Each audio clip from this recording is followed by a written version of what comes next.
Hi, I'm Christopher Warren. Today we're at Crystal Creek Meadows in Kangaroo Valley discussing responsible tourism.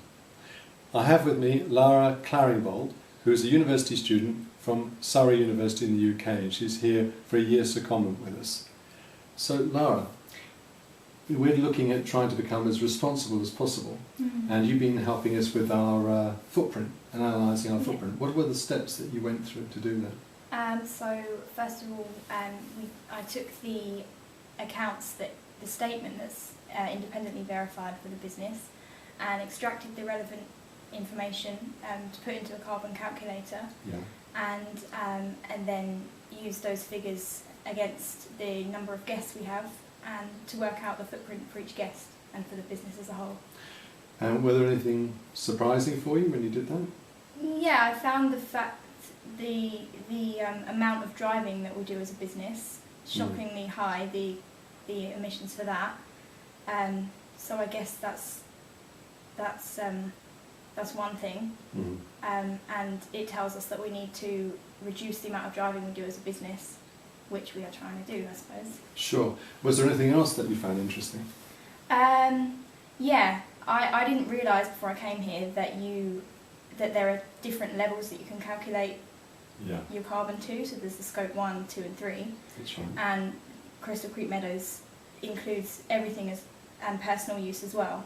Yes. Personal living. So the fact that you include things like travelling and flights as for family holidays, that surprised me, because for one of the quarters it made the emission 72% for just the family travel, which is not even looking at the business.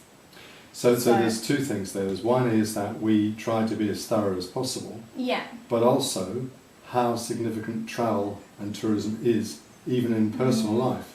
Yeah. That it's environmentally significant behaviour. Yeah. So just turning off light bulbs and small things like that don't make the same type of impact as taking an international holiday, for example. And it surprised me that although you go to scope 3 and you include all these things, and you don't claim to be carbon neutral, and we know we've still got a long way to go before we can even say that. Yeah. But then there are many companies that are claiming to be carbon neutral, and they only consider just the businesses' impacts. Right. So it's pretty. What do you think our guests took out? For example, take the guests yesterday that planted the trees. What do you think they take out of experiences like that when they're planting trees here on the property for conservation reasons? Well, like the lady yesterday said, when you asked her why she was planting the tree, she said because she wanted to offset her carbon emissions. So we can see people are thinking about it. But of course it's not offsetting them. But it's not offsetting them because it's one tree and...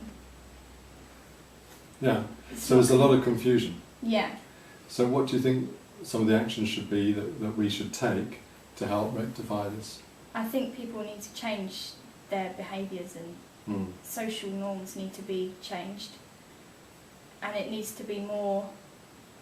This way of living in a more responsible way needs to become normality in order for people to change. So, and I think one of the ways in which we're looking at is connecting with nature.